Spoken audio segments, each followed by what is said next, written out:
Okay, welcome to the Cochrane Planning Commission's meeting. It's February 16th. It is 6:33 p.m. and call the meeting to order.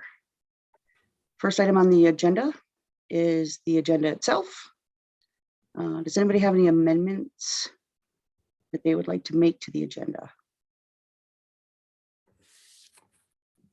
No? Okay. Just need a motion to approve the agenda. I'll make that motion. Okay. Thank you, Mr. Helmer. All in favor? Carried unanimously. We'll move on to the council update.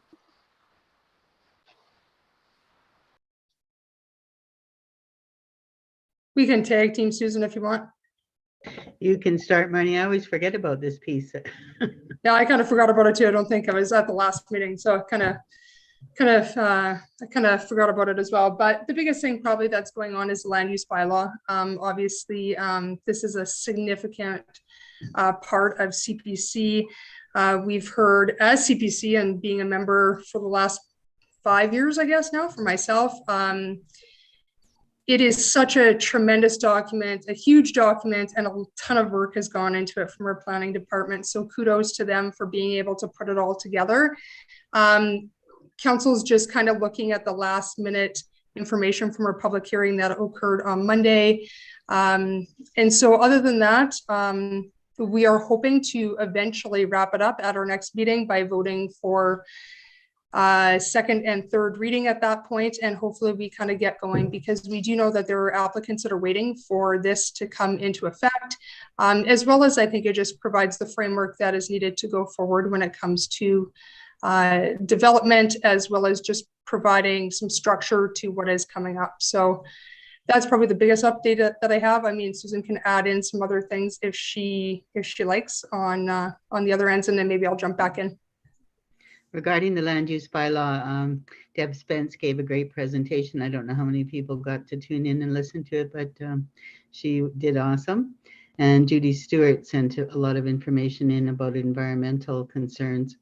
So we're still looking at that and looking forward to hearing what management says about that at the next meeting. We had our EMS presentation last week at Committee of the Whole, and some good information came forward, and we had lots of people in the public that came to hear what they had to say, and some changes are going to be happening there. There's so much going on. Does anyone have questions?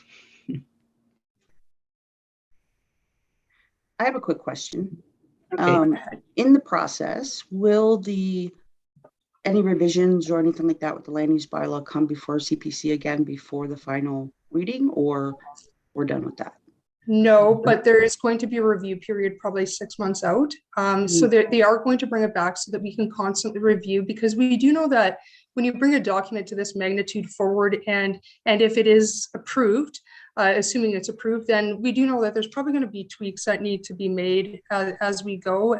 It would be silly for us to kind of assume that this is the one all be all without constantly reviewing and maybe looking at some additional information that comes forward to see what works and what doesn't work. I did want to bring one thing forward to CPC, and this is not necessarily a council thing, but there is a lot of conversation happening regarding some, I guess, apartment buildings that are looking at coming up on River Heights Drive, sorry. Kind of right across by the traffic circle. This was multi-unit housing, and it's just kind of been repurposed, I guess you could say. Maybe I'd ask Mr. Norquist or Mr. Popoff to kind of give their thoughts on this, but I do see a lot of conversation on social media regarding this development, and maybe they could provide an update if everybody's not up for speed. But again, it's not necessarily in front of council, but it is something that I've certainly heard of a lot of chirping about. So. Well, I'll take this opportunity, Councillor. This is Amanda's file, so she can provide the details. But my understanding is that the lot is zoned accordingly and appropriately for the use. And at this point, Amanda is taking them through the technical process to review whether there are variances and whether it is an application that would be sent to CPC. If it complies with all the appropriate regulations and guidelines that are applicable to the site, it may be approved by the Development Authority. So maybe Amanda could provide a bit more background. For sure. So the property is zoned for high density residential, and it has been planned for that since 2011 when the neighborhood plan was approved. There was in 2014 a development permit for townhomes that expired, and I think that application made everyone believe that that property would only be townhomes. But because that permit expired, this new landowner came in and applied for apartment buildings, which is listed as a permitted use in the district. And in my preliminary review, there is no variances to the bylaw at this point. So as a permitted use with no variance, if there's no other concerns, we have to process it and make a decision in accordance with the land use bylaw. But we are still in the review process. And Councillor Fidego, to your point, a lot of residents have reached out asking questions. So I have reached out to them and answered their questions over the last couple of weeks as well. Thank you, and welcome, Mr. Popoff. I haven't met you yet, so yeah, it's great that you provided that update. And I just thought I'd bring that up just because of the fact that if our CPC members are on social media, that it is something that they might become aware of or thinking about, but like I said, it's not in front of council. So it's just one of those things maybe to be aware of and know about the situation that's going on there rather than coming forward and then asking you a ton of questions as well. So thank you for the update. And Councillor and to all of CPC, if there are questions that you're aware of, please direct them to us and we will do our very best to answer them in a fulsome and complete and accurate manner.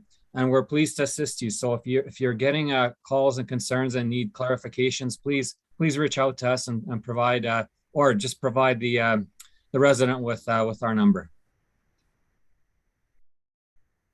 Good.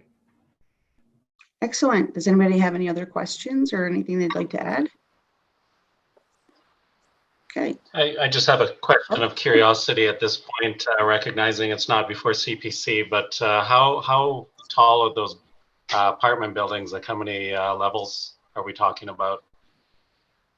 I think it could be anywhere between like 4 and however many. The applicant is proposing 5 stories, and the bylaw does allow you to go up to 5 stories and it be a development officer decision. Once it's above 5 stories, it has to be presented to the planning commission. So right now, what they're proposing falls within the development officer's discretion or decision. Okay, thank you.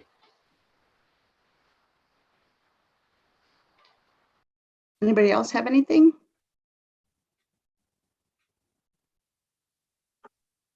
Okay, thank you for all the information to everybody. And we will move on to the adoption of the previous minutes. Does anybody have any corrections or comments on the minutes from the last meeting? No? Okay, so I just need a motion to approve. Motion to approve. Okay. Thank you, Mr. Helmer. All in favor? Okay, so the minutes are approved unanimously. Move on to the development officer's report. Is that Amanda or Nicole? That's Nicole. Good evening, Cochrane Planning Commission. So in our development officer's report for this month, there was a total of 9 decisions that were made. 6 of them were for accessory suites. 1 of those suites was approved by CPC, and so 5 of them were approved by the development officer. As well, there was a set of townhomes in the Willows, 1 application for a variance as a result of a compliance certificate, and 1 application for a temporary sign. So January was a fairly light month in comparison to the last few months that we've been processing here at the town, as you I'm sure noticed. And in January, we received 9 applications. But by February 10th, we had received 16 applications. And this is on par with last year. So we know that some years start a little slow and they can pick up. So we'll see what 2022 has yet to bring for us. As far as compliance certificates, we have received 76 compliance certificates for this year compared to 64 compliance certificate applications from last year, which is 18.75% increase from last year. And that completes my report, and I am available for any questions you might have.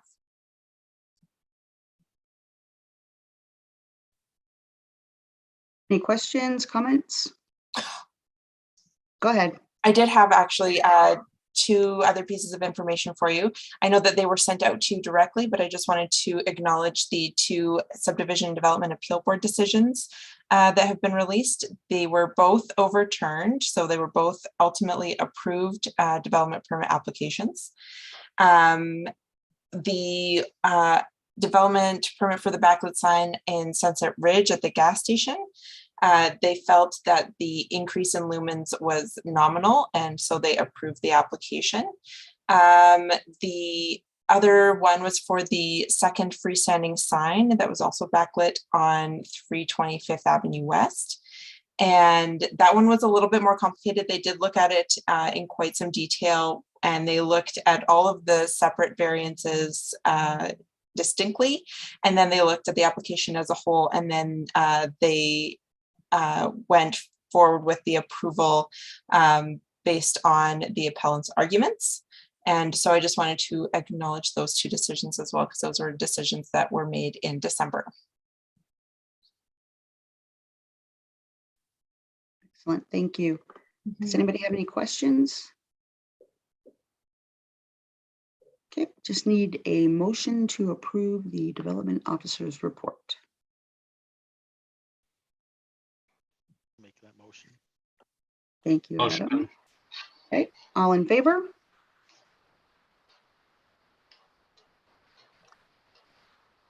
Thank you. Thank you. The motion is carried.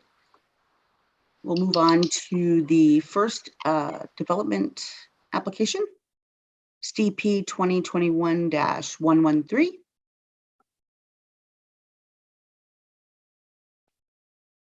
And Adam, take it away. Yes, good evening. I'm here to present EP 2021-113. This is an application that's being brought forward again to the Cochrane Planning Commission. It was originally submitted on the November 23rd meeting. This is for a backlit sign, a fascia sign, and 2 freestanding signs at 320 Fifth Avenue.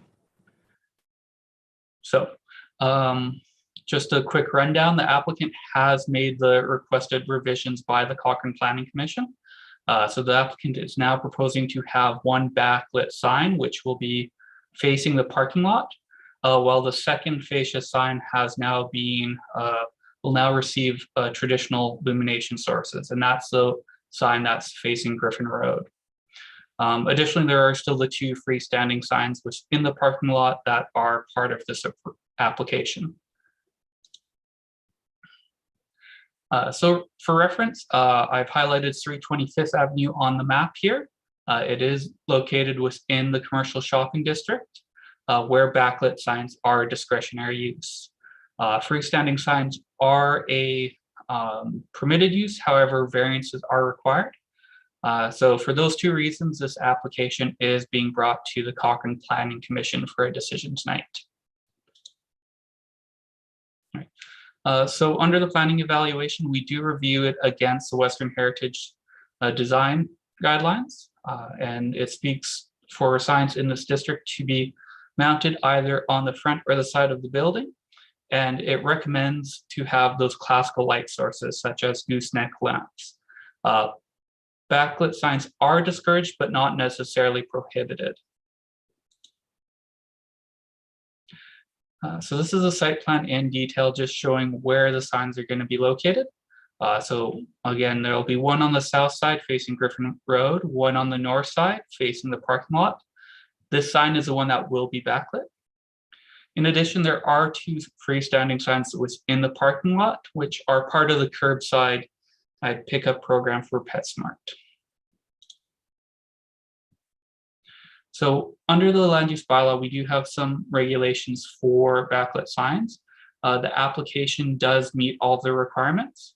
It will be restricted to the maximum lumens, and it will be equipped with a dimmer, so it can be reduced during nighttime hours.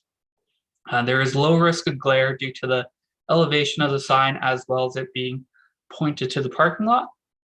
And there is no risk of light being directed upwards to the sky.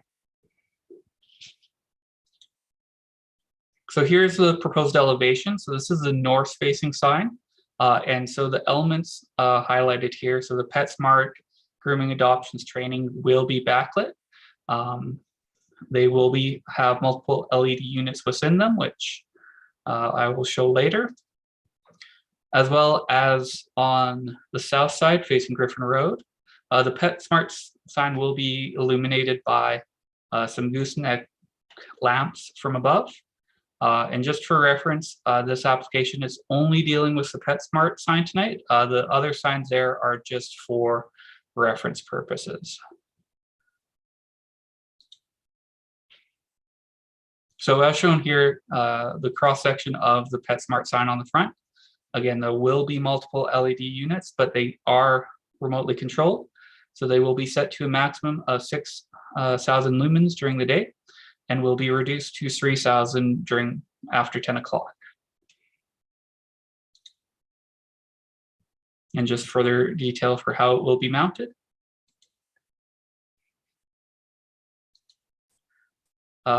And here are the proposed elevations for the south sign. As you can see, it will have 4 gooseneck LED lights to illuminate the sign. So the lights are going to be mounted above and will be directed at the sign itself. They do meet the requirements of our land use bylaw for lighting. So they do have a cutoff, as you can see from the example illustration there. The LED unit is actually set up within the shade itself, and as well as the heads are adjustable. So when the contractor is on site, they will ensure that only the sign is being illuminated. As for the freestanding signs, again, they are slightly larger than the exemptions within our bylaw. Typically, we do have an exemption for either for directional signage within a parking lot. However, that tops out at 0.1 meter square, and that's typically the size of what you would see as a no parking or a accessible parking stall sign. So these are going to be slightly larger. So the smallest one will be twice as large, and the larger one will be about 4 times as large. But they're both going to be about 6 feet in height. So where the variances come in is we do restrict the number of freestanding signs on a site to 2. So as there are 2 proposed within the application, we do require a variance, as there are a number of freestanding signs on this property already. So there is the existing freestanding sign at the corner of Griffin and 5th Avenue, as well as the newly approved sign on Griffin Road on the east side of the site. Additionally, there are 4 other signs, freestanding signs, that have been approved as part of the restaurant development on site. So overall, there's a 300% variance required. The second variance requirement is that freestanding signs be set back 50 meters between each sign. These signs will be approximately 0.3 meters.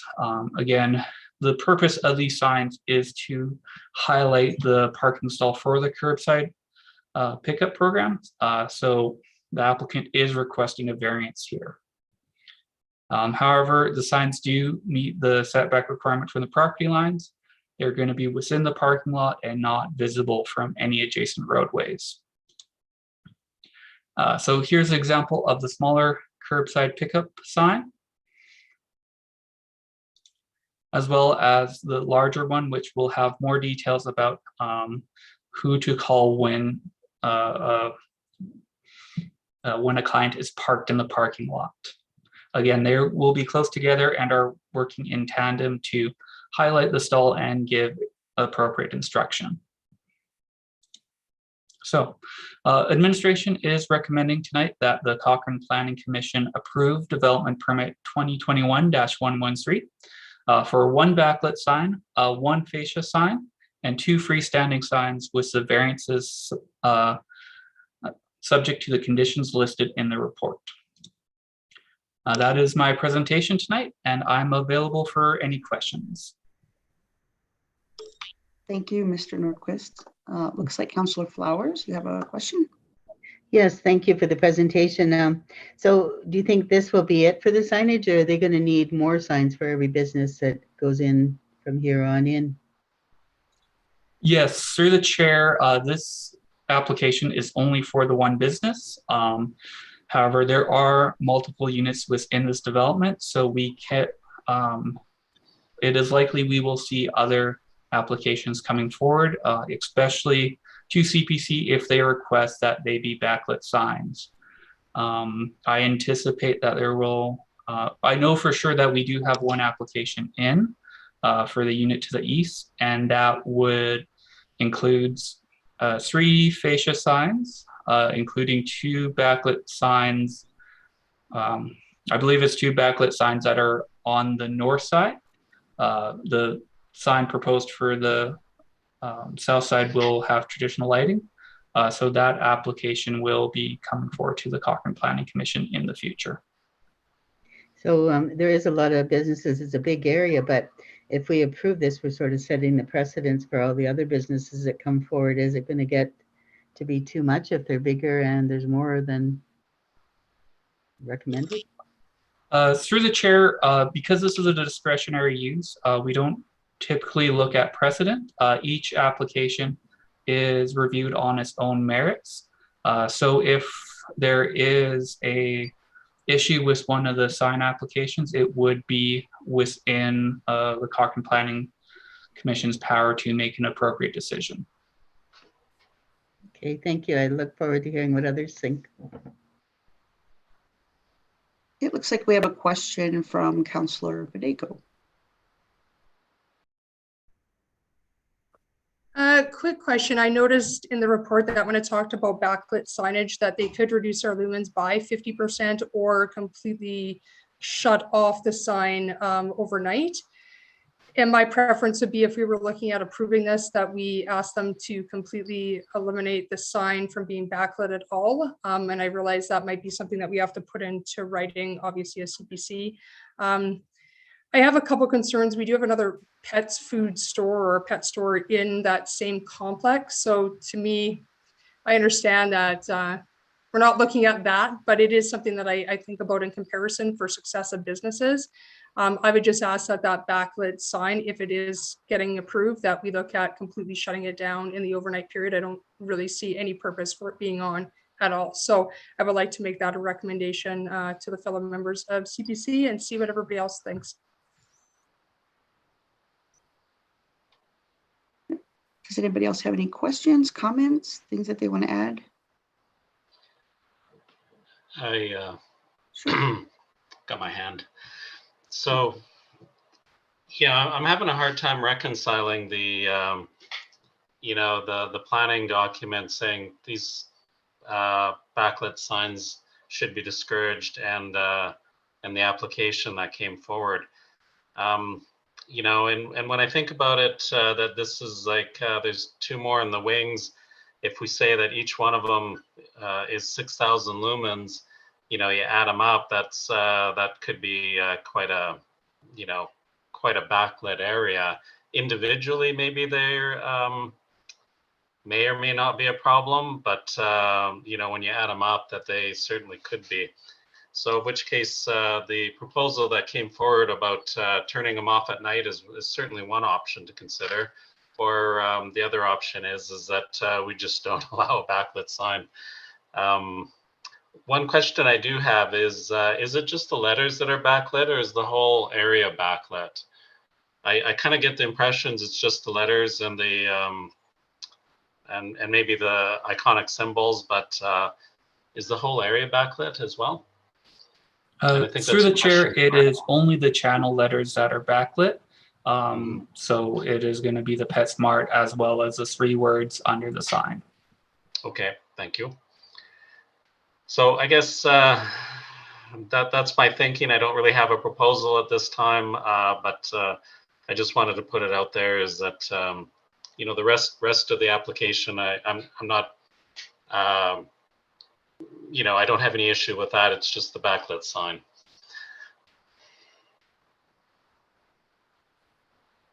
Okay. Anybody else want to add anything? I don't see any hands up.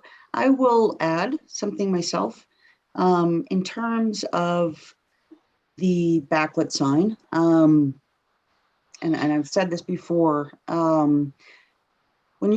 When you pull into that strip mall, basically what it is you know, a complex of businesses.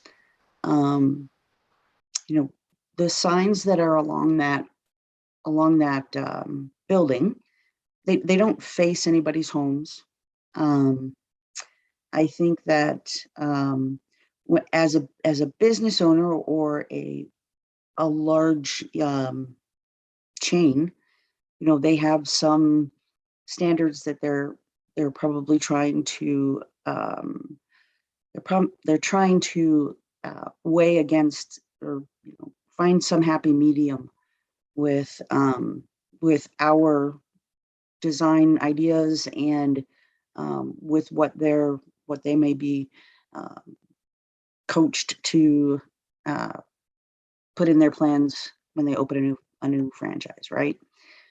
So my point being, and sorry that took so long, but my point being that they did actually compromise when and somebody correct me if I'm wrong, but they compromised and we did not allow the backlit sign on Griffin.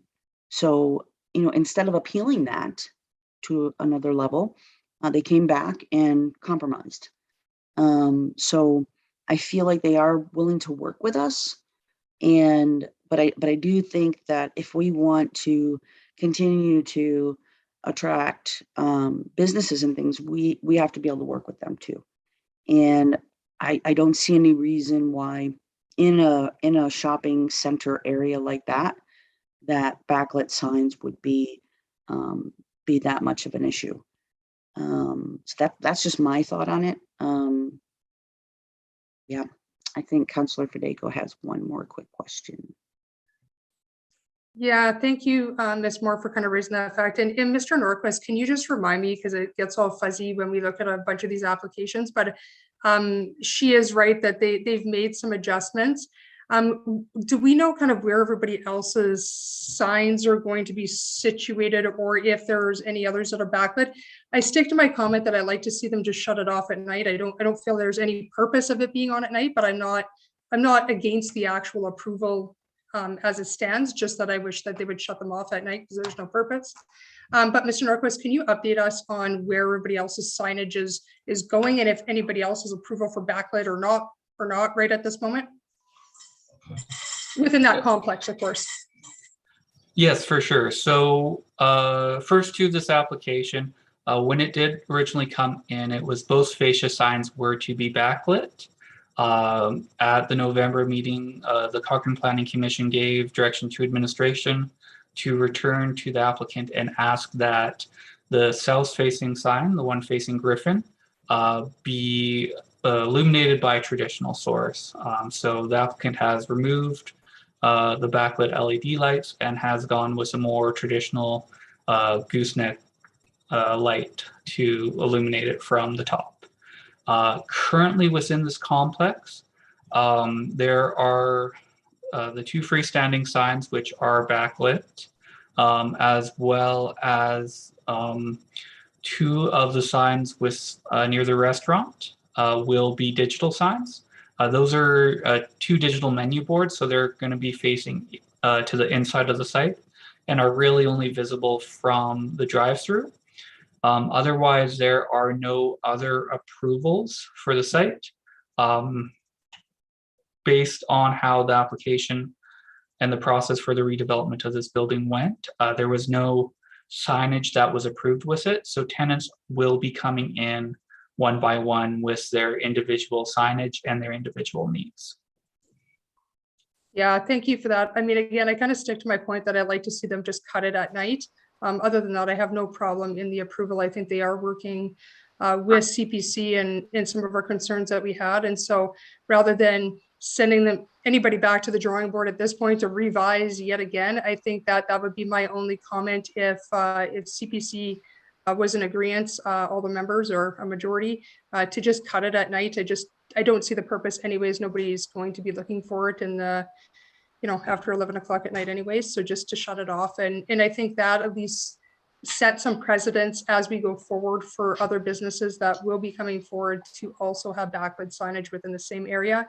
I feel if we just ask them to cut it, yes, it'll be lower, but the comment that was made from Mr. Helmer about the fact that, it's just one business right now, but what happens if we have 8 businesses in there, or I'm just throwing out a number, that number obviously becomes a lot brighter if the more businesses that we end up approving, and this is kind of our starting point. So I just like to see them shut it off at night.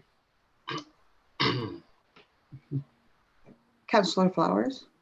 I appreciated your chair's comments, and I can see that if it's not bothering people at night, if we make a change, does that mean that we're turning down the whole thing, or can we approve it with one small change? Because I'm okay with it turning them down at night. Yeah, we can actually put in a condition on that option line.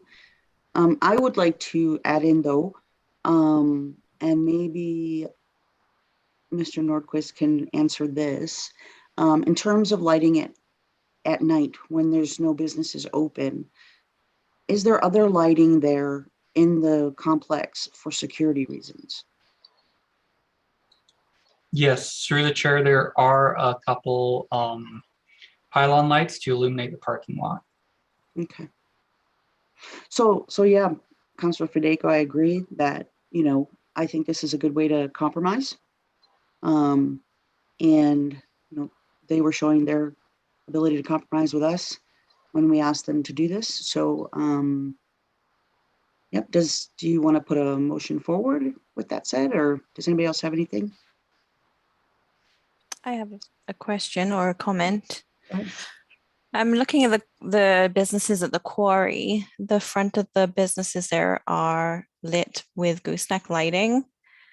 Apart from it seems to be, I believe it's the Marks and the Sport Check, but the businesses like Bulk Barn, Staples, and Dollarama are lit with gooseneck lighting. So is that not something we could request on this development too? So we actually already. But on the front. Right. The back is, yes. So, right. But when they came forward before, they had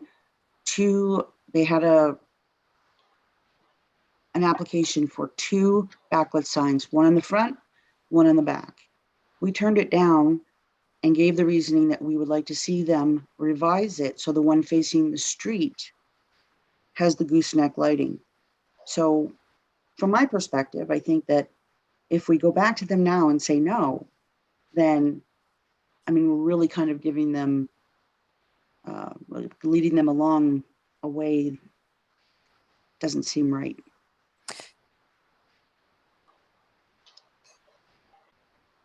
Anybody else have any thought about that, or? Yes, Mr. Helmer. I appreciate the comments that you're providing, and I think those are very valid points that you're making. One of my and I support the proposal that Ms. Fideko had put forward. I think that's a good compromise in terms of like, rather than sending them back to the drawing board and start again, is to kind of look at it that way, because it does address the issue at hand. Is at nighttime, does it create a kind of a problem from a light pollution point of view? I just did want to have it for consideration that, it might be facing a parking lot, but there are residential, there's, right adjacent to it, there are houses. And so, which case, they will see it and they may be impacted at night. So turning it off at night is a good compromise in order to address the concerns that are there.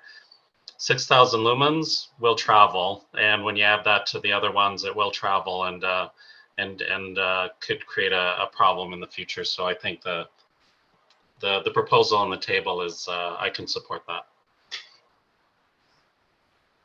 And I think that this could be like a kind of a benchmark that we set for ourselves too in that area. Although we don't follow precedents when it comes to the permits, or the applications. But if we as a group benchmark that and kind of agree that in that area, that's a good, the best practice, might help us moving forward in other applications. Right. We might not consider precedents, but we're not closing our mind to what the future development might be. Correct. Yes. Yes. Councillor Flowers. Just a last question. I wondered if Mr. Norquist thinks we're missing anything or haven't. I think you put yourself on mute there, right about midway sentence. Oh, sorry. I shouldn't hover over with my finger. I just wondered if Mr. Norquist had any comments on anything that we might be missing or haven't considered when we do this. Yeah, through the chair, I guess I'll just point out in regards to dimming the sign at night, it is the requirement of our bylaw that it be reduced by half, and that is currently a condition in option 1 for the approval. So you are able to, again, amend that condition as the commission sees fit, but it would be putting a requirement more restrictive than our current bylaw on that side. So having said that, it could open the door for appeal, potentially.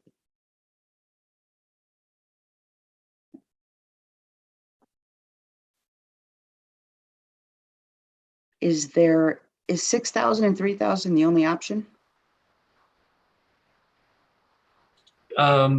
Through the chair, it is up to the planning commission's discretion to see what they see fit.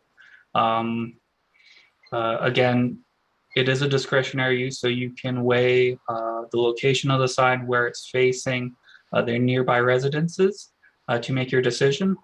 It is not necessarily for practice to be more restrictive, but it was just, again, to Councillor Flowers' question, a point that I wanted to reiterate surrounding some of the discussion that you were having.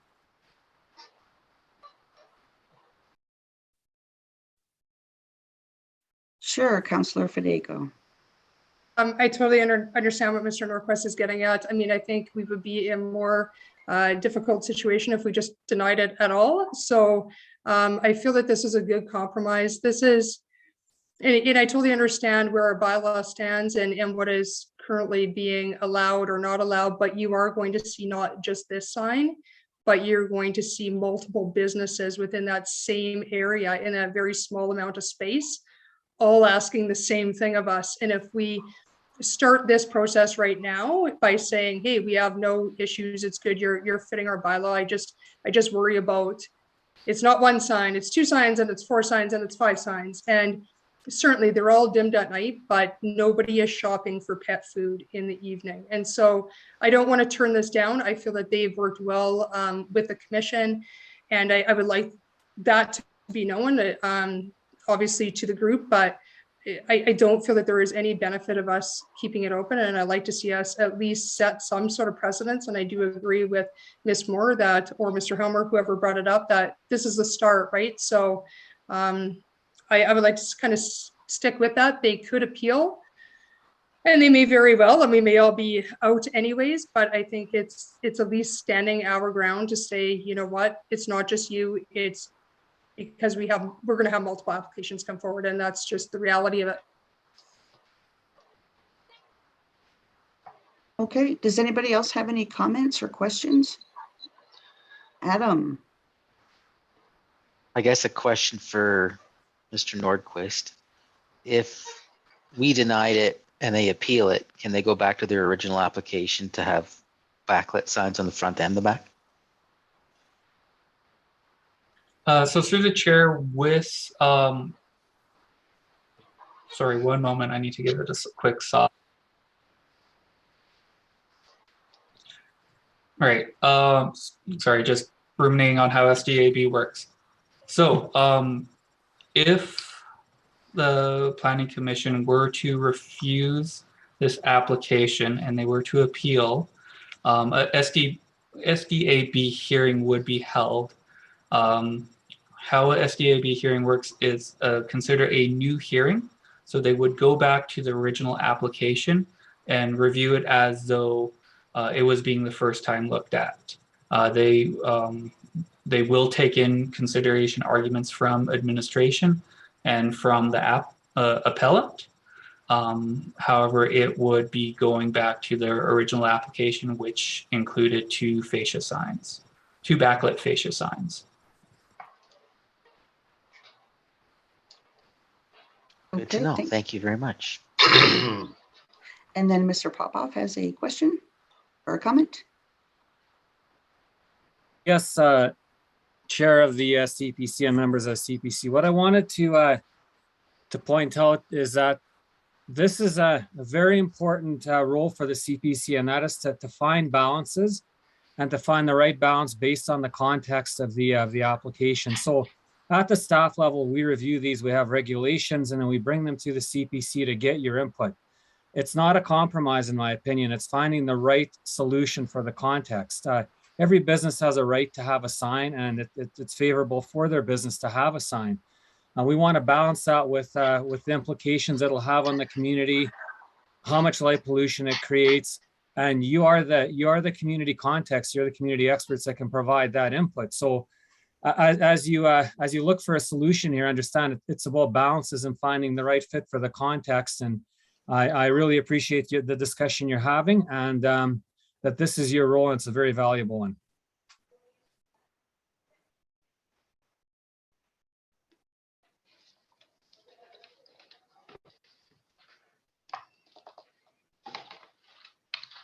Anybody else have any?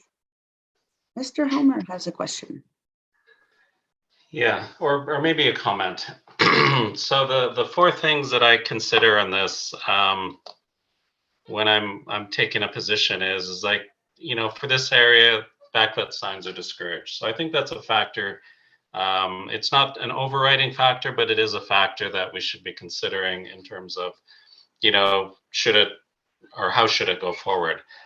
The second one is the residents' proximity. They're not facing it directly, but there's a proximity of residents in the area, and that it is ultimately there's going to be multiple signs there. And the approach that the administration takes in this, and for very good reasons, I think it's a very piecemeal approach. The consideration for parking lot signs, for example, considers variances from all the buildings. And the parking there, presumably the available parking there, considers all the parking available. But when we're looking at the signs in this case, we're looking at the one building sign. And so it's a very piecemeal approach when we talk about that sign. Would we consider it the same way if we saw all the signs for that building? And I think the answer is we'd probably say no. There's no way we'd go forward with a backlit sign if they all have these things.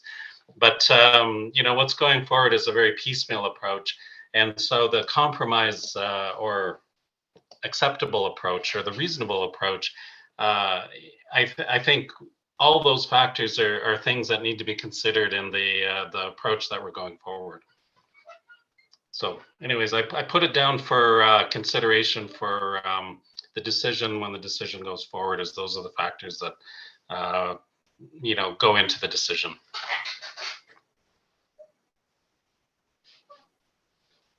Okay, thank you, Mr. Helmer. Does anybody else have anything?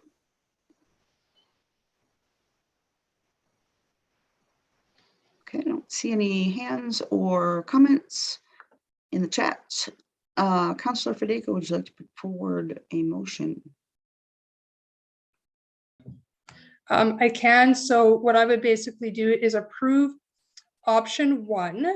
I believe this is the right way, but somebody might want to correct me if I'm not doing it the right way, but with that variance, so that the Cochrane Planning Commission approved development permit 2021-1113 for one backlit sign to be dimmed in the evening overnight hours, one fascia sign, and 2 freestanding signs with variances at Lot 2, Block 3, Plan 001-1035, 325th Ave, subject to the following conditions already laid out by administration.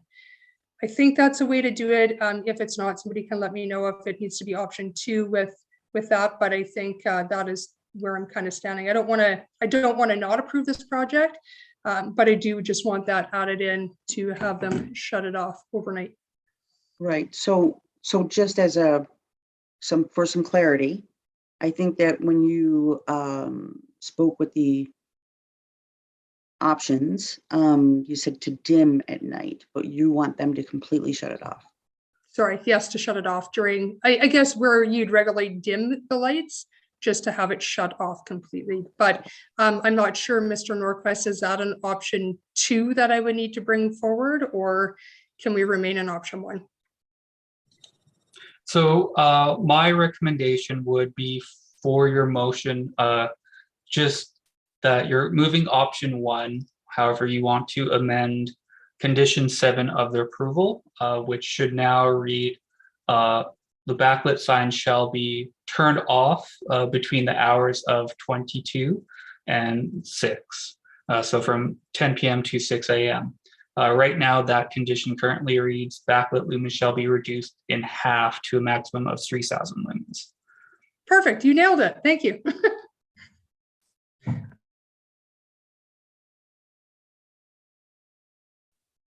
Okay, if we're all clear on that motion, we will put it to a vote.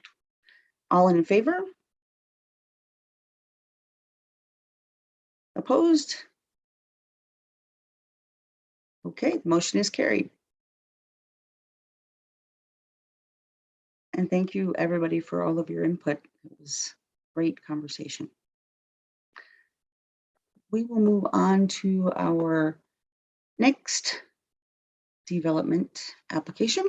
It is DP 2021-207. Take it away, Amanda.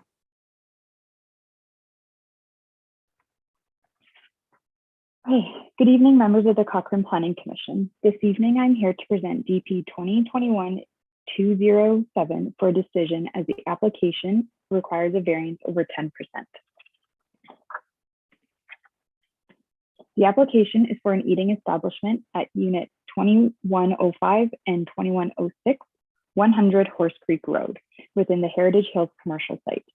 An eating establishment is defined as a development where the primary purpose is for the preparation and sale of food and beverage, and may include a license issued by the Alberta Gaming and Liquor Commission for the sale and consumption of liquor that allows minors on the premise at any time. The subject property is designated local commercial district, shown as pink on the screen. The blue star indicates the location of the proposed restaurant. This is the site plan for the subject property. The existing buildings were approved as retail commercial under DP 2014-076. In 2020, a fitness studio and childcare service were approved on the second story of building 2, which is the one on the right, under DP 2020-097 and 2020-098.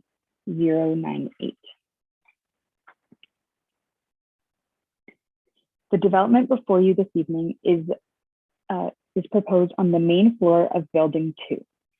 The building footprint will remain as existing, and there will be no changes to the exterior elevation of the building except for the addition of the patio on the south side of the building.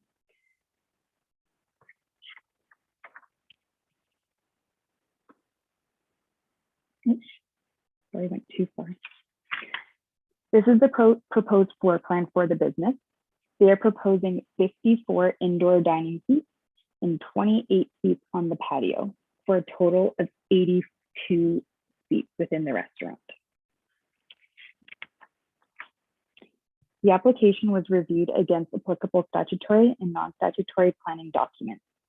The first was the Municipal Development Plan, also known as the MDP, which provides overarching support for commercial development, including Principle 1, Responsible Growth Management, and Principle 4, Economic Vitality.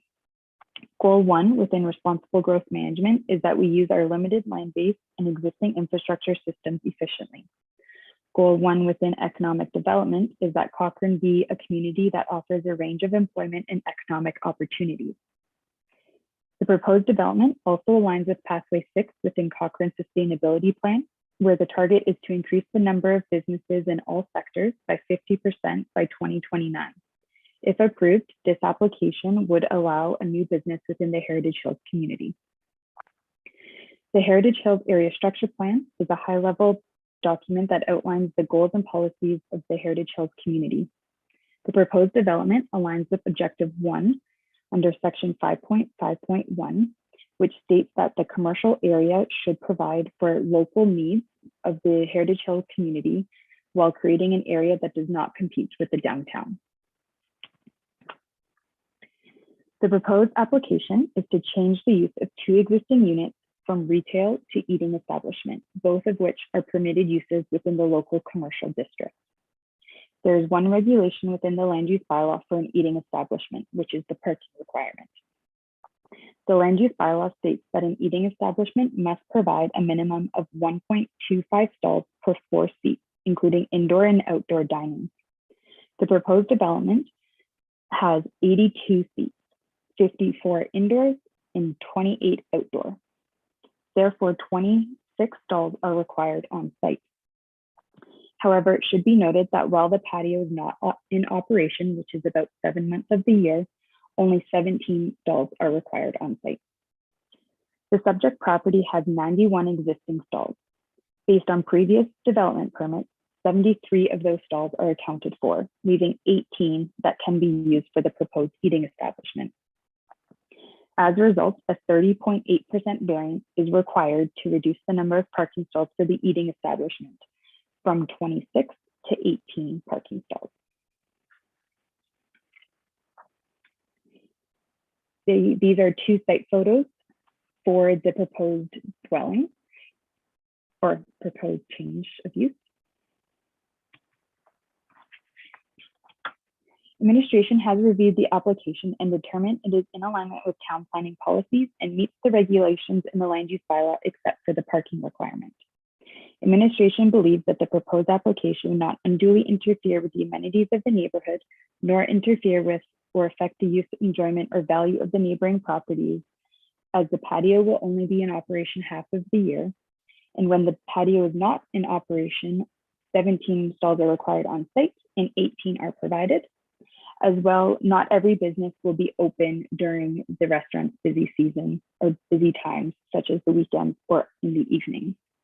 Also, no concerns were raised from other agencies during the review process. As a result, the administration is recommending option 1 in the report, that the Cochrane Planning Commission approve the proposed eating establishment with the parking variance with the noted conditions and advisory notes in the report. That concludes my presentation, and I'm happy to answer any questions that you may have.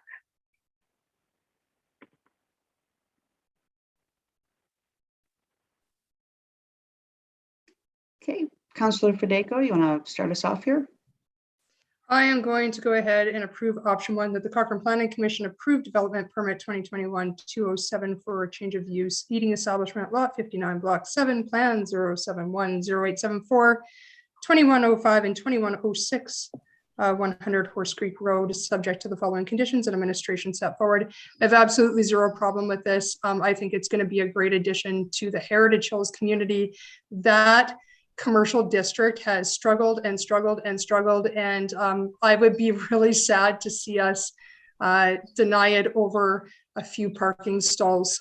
They could use the filling of the parking stalls, so I have no problem in going ahead to approve this.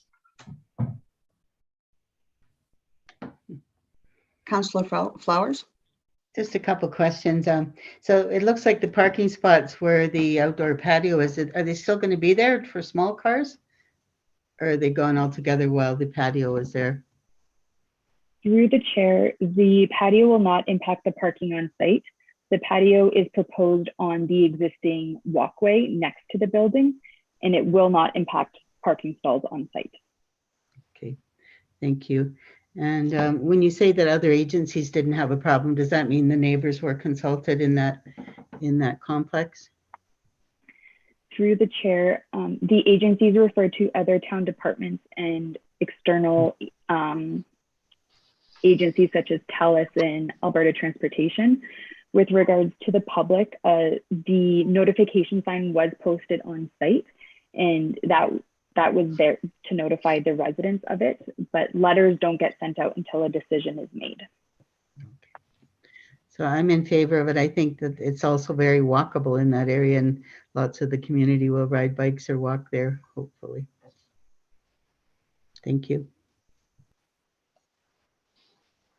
Does anybody else have any questions, concerns, or comments? Just a comment. Sure. I too support the development as proposed. I don't have any issues with it. And I would offer that, you know, given the nature of the hours of the business and the fact that it's really during the summer, that you know, typically not all businesses require all their parking at all the time, and so that you know, there'll be times probably when that business is using parking that others are not, and so I think the impact to other businesses are probably not high. And then plus, I agree completely with the point from Councillor Flowers, is that if we could certainly have, you know, people walking and riding their bicycle or you know, other mechanisms for getting there, that's a plus too. So I support it as proposed. Okay, so we have a motion on the floor from Councillor Fideko. All in favor? Okay, motion is carried. And that brings us to our next item, which is that our next meeting will be Wednesday, March 16th, 2022 at 6:30 p.m. Does anybody have anything they want to say before we go? All right, thanks everybody for all of your wonderful input. And did you have something, Mr. Helmer, or were you just waving goodbye? Oh, thank you. Wait, okay, just waving. Right. And we will adjourn the meeting here at 7:30 p.m. Good night, all. Great Good meeting, all of night. you. Look forward to working with you. You too.